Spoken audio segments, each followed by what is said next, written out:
158 centimeters in feet? First of all, we need to know the value of 1 centimeter in feet. It's always 1 centimeter equals 0.03280839895 feet. Now we have to multiply 0.03280839895 by 158. Therefore, 158 centimeters times 0.03280839895 feet equals 5.183727031 feet.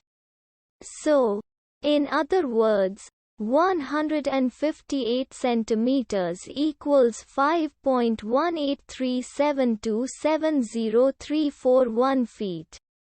We hope you have enjoyed this video.